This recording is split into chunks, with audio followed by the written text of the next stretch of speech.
Alright, picture this. You love Arcane, you wanna make a villain, but you want to go wild. So let's create something with claws, something monstrous.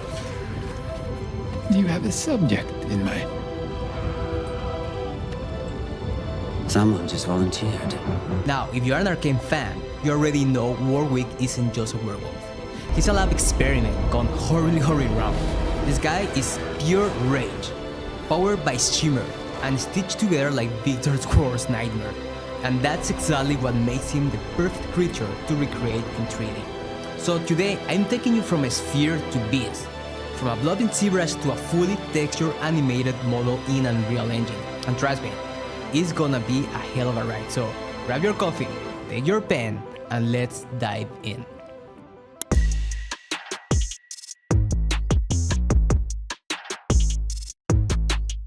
Every masterpiece starts with a humble beginning, in this case a simple sphere. It's like a blank page for a writer or an empty canvas for a painter. Blocking out Warwick in different primitives, it makes the whole job easier and allow me to focus in the main volumes. I break Warwick into separate subtools, so I can move things around, tweak shapes, and get the proportions right without stressing. Think of it like building with Lego, but way less painful when you step on it. And listen, block out is everything.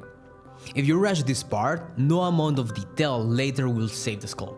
It's like trying to fix a bad cake by throwing more frosting on it.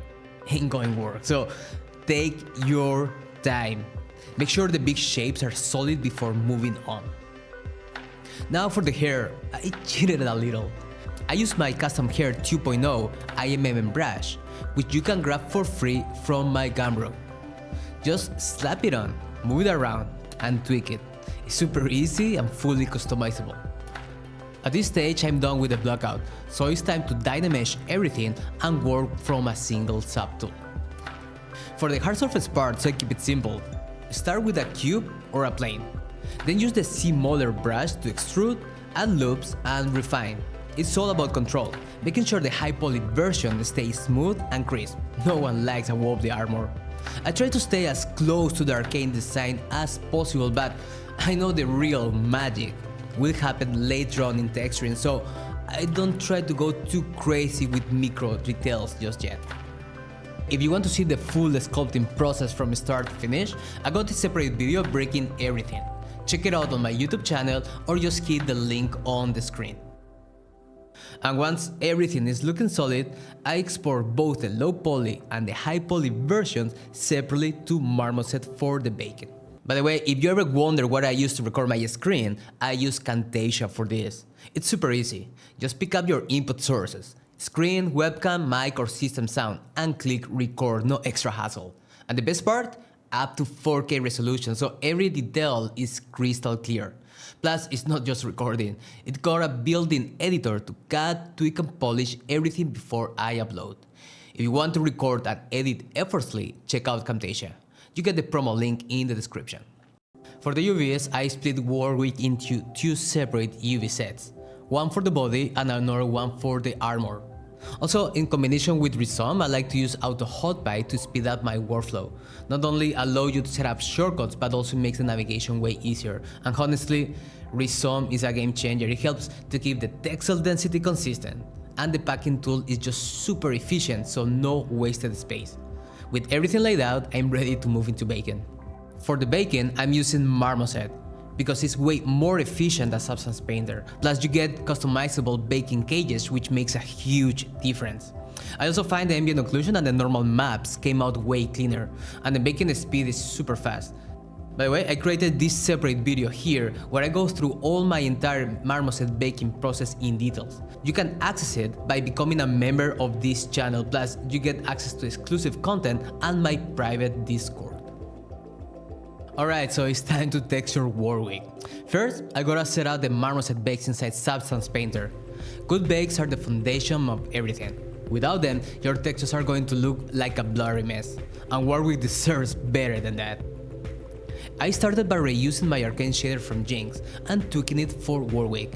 Arcane has this really painterly handcrafted look, so instead of focusing on things like metallic reflections or fancy PBR stuff, I'm baking in a lot of light information directly into the diffuse channel. Now, I don't just paint from memory.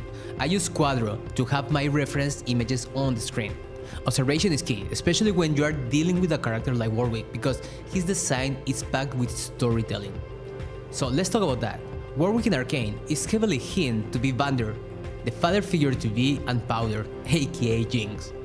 If you look closely at the show, you can see subtle foreshadowing, like the claw marks on the walls, signed creep experiments in the background, and of course, that very familiar silhouette in the final scene.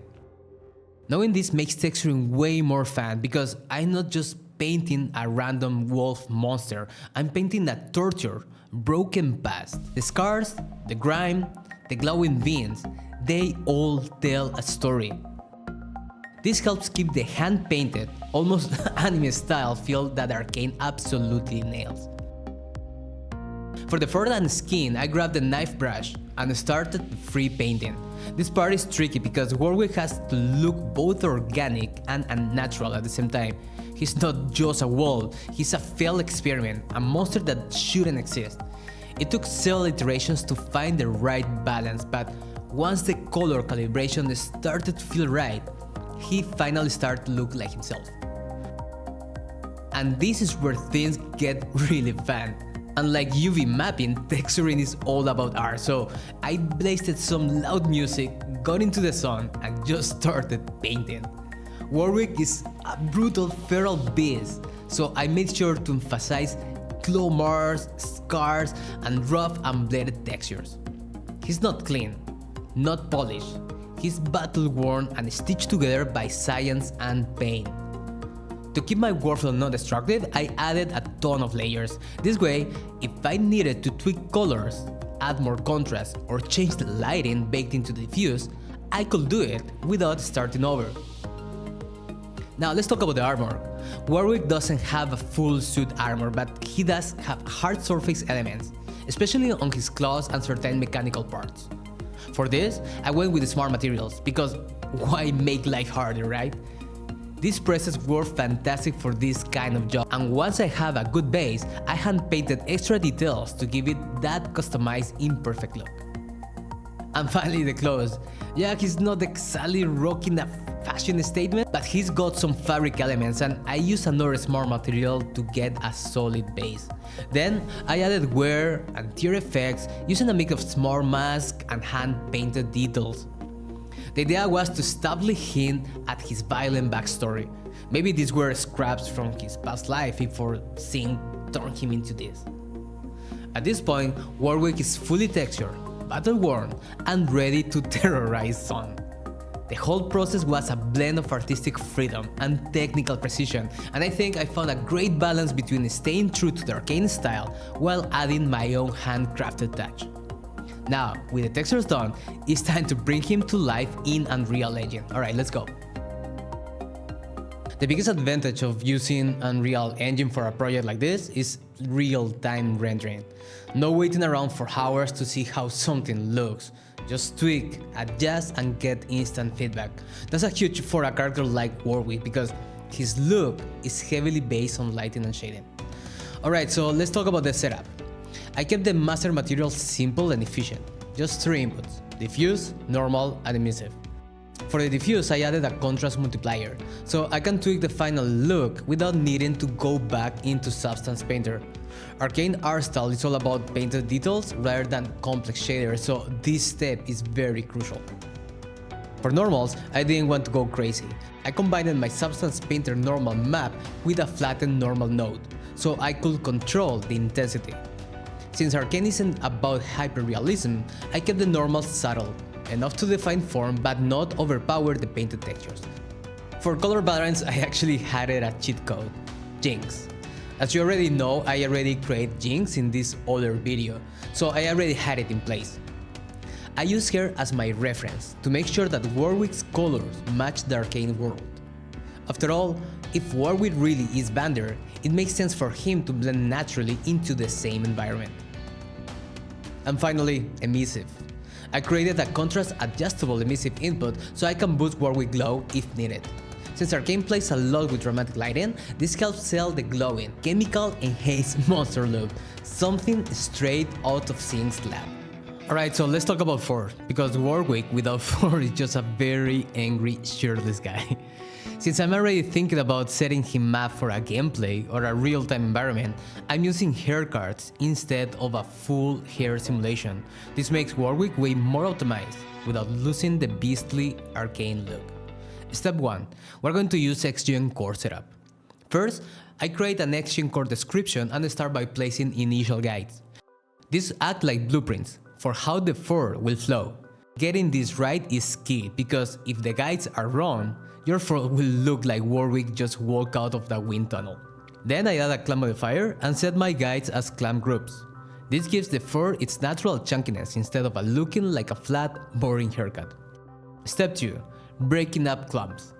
Next, I add second clamps modifier and introduce clamp breakup to create variation, because no animal or horrifying sound experiment has perfectly even fur. I usually throw in a cat expression to add length difference across the character, making the fur feel more organic and less artificial. Now let's talk about reference. If you look at Warwick's in Arcane, the main fur areas are head, shoulders, and upper back. This is where the fur is the thickest. Forearms for the wild beastly feel. Everything else, mostly hand painted really, blending naturally into the fur areas.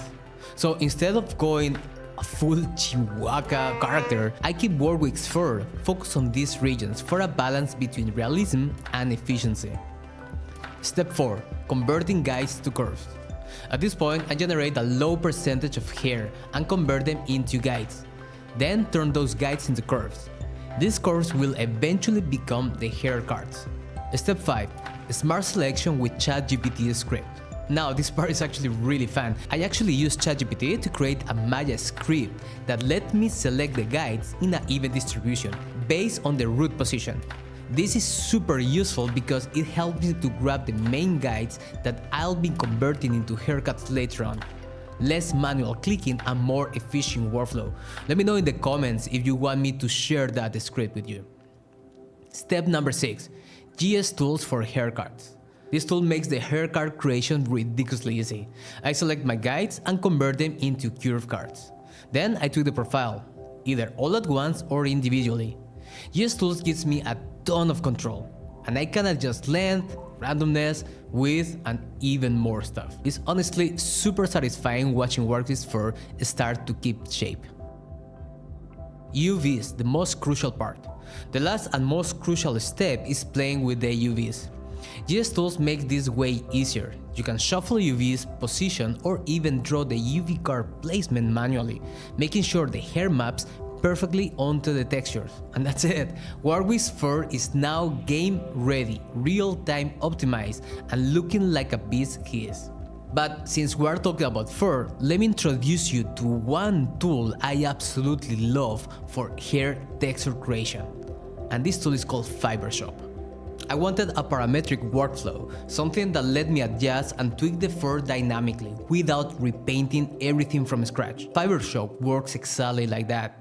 It's built with modifiers like clamp, noise, and variation that allow me to refine Warwick's fur in a way that feels organic and believable. The best part? Real-time feedback, really. Instead of constantly exporting and checking textures in Maya or Unreal, Fibershop lets me see exactly how the hair will look as I tweak the settings. This makes the process fast, efficient, and fun. For Warwick's, his fur isn't uniform. It's wilder and messier on the shoulders and back, but shorter and more control on the face and forearms. So I adjust clamping intensity based on those areas, making sure the fur flows in the right direction. Once I'm happy with the fur, Fibershop lets me export everything I need for the final material. Diffuse map, the main fur texture, this is where Warwick color and shading comes to life. And then from there you get all the additional textures that you can use in your shaders, like ambient occlusion, anisotropic map, ID maps, or even thickness and depth maps. So ultimately, Fibershop was the right choice because it's easy to use. The interface is clean and everything works intuitively. I don't have to fight with the software.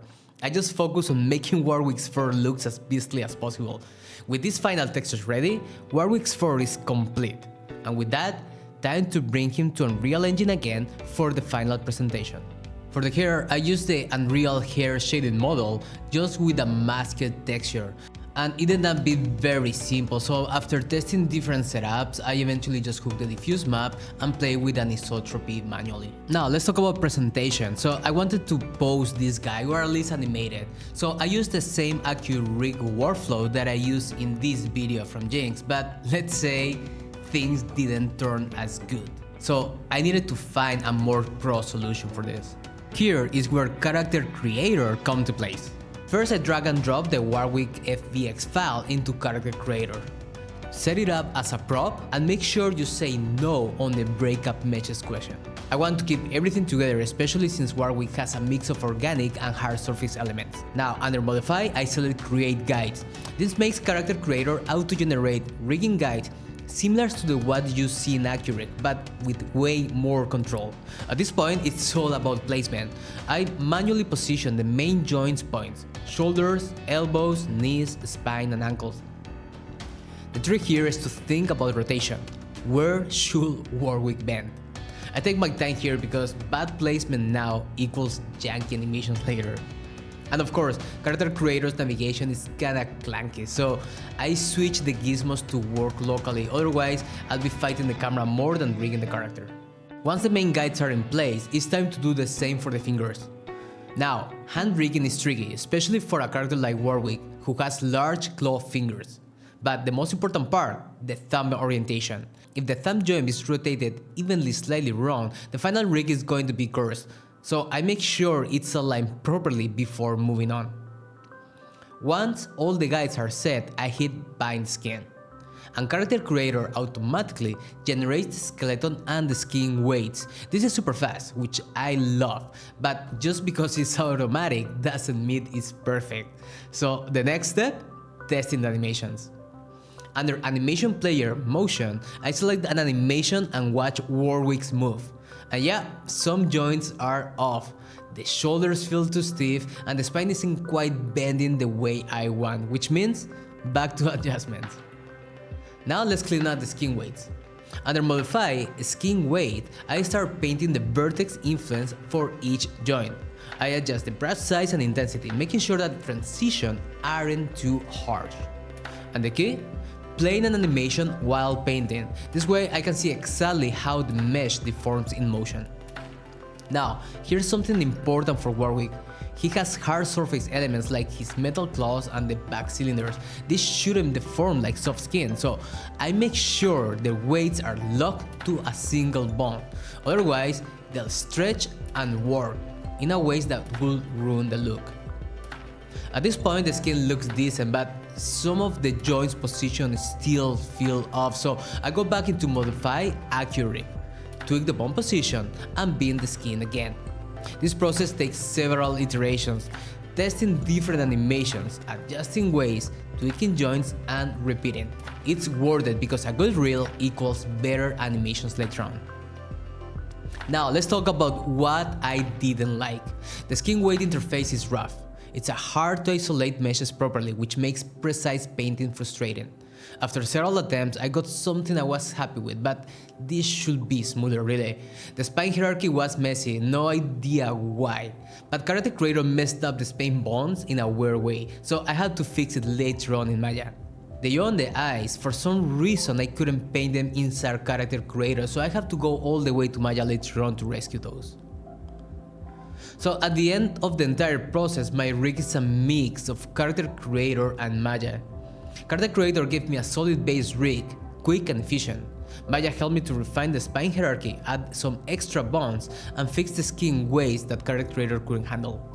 Honestly, I don't mind, Maya is always gonna be part of my pipeline anyway, but I hope Reallusion improves this tool because it could be amazing for quick humanoid rigs with just a few more fixes. Overall, I really like Character Creator for fast game-ready rigging. The automation helps, but you still need to tweak and refine manually if you want something high quality. With Warwick's rig now finalized, it's time to go to the next big step. Let's come back to Unreal Engine. Now back in Unreal Engine, I wanted to create the same control rig that I created in Jinx, and I tried to use exactly the same workflow, but guess what?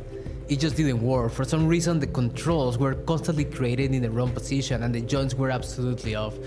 To be fair, I spent a couple of days trying to figure this out and I couldn't solve it. So I eventually decided to create any animation or posing just using the AFK rig. Alright, so it's time to bring this scene to life inside Unreal Engine. And as you can see from this reference image, we're going for that eerie mad scientist experiment gone wrong vibe. Basically, Sing's personal horror movie set. Now, before we even start blocking out the scene, we need to get Warwick into position. Since I couldn't use the control rig, I had to go full brute force and manually pose him. To speed this up, I select these bones directly from the animation outliner and make sure Hide Control Shapes option was on under the animation settings. This way, I wasn't constantly fighting unnecessary controls. Just straight up grabbing bones and moving them like a puppet master. Once I had him roughly posed like the reference, it was time to build out his world. Whenever I build environments, I like to start with the simplest shapes possible. So I grab cubes, cylinders, and other primitives to quickly block out the major elements. Blocking out the scene first helps in two major ways. First, scale checks, making sure everything feels right and proportionally.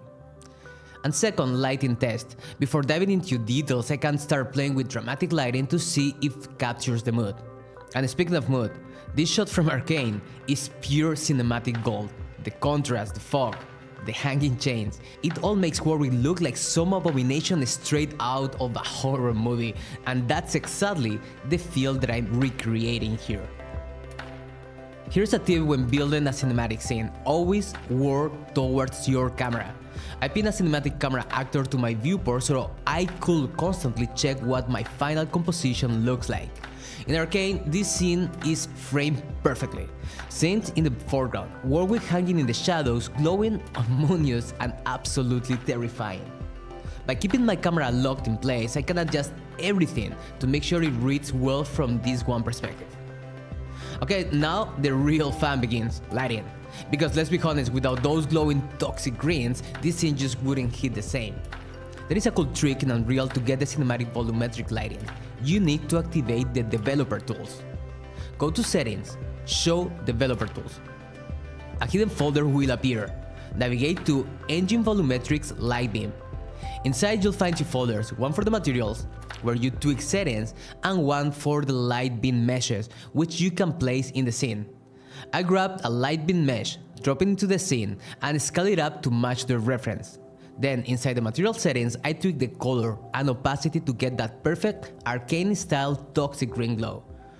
At this stage, the mood is set, so it's time to add details, and for that I use Dash. If you don't know, Dash is an absolute lifesaver for quick scene layouts. It makes placing props, scattering objects, and organizing everything so much faster. Let me show you. From the content browser, I dragged in meshes, mostly cables and ring machinery to match the Arcane aesthetic. I jump into Fab, the Unreal Engine's marketplace, and grab free assets that fit the scene, things like broken metal pieces, industrial debris, and some rocks. Then came the fun part, using Dash Physics Paint. Instead of placing assets one by one, I select all my props, held Control, and drag them. A new menu pops up, and I click Physics Paint. Now, instead of manually position everything, Dash lets me paint props onto the scene using physics, so everything falls naturally, like actual debris. It's super fun and a huge time saver. Now, one of my favorite tools in Dash is the pipe generator. I type draw curve in the Dash search bar and created a custom spline in my viewport, adjusted by moving vertices and holding Alt to add more points. Changed the vertex type to automatic so it created smooth natural curves closer to Arcane's reference. Once I had my spline, I simply typed to pipe and boom, Dash transformed my curve into a fully editable pipe. Since it's not destructive, I could always go back and tweak its thickness, resolution, or add bends later. Game changer.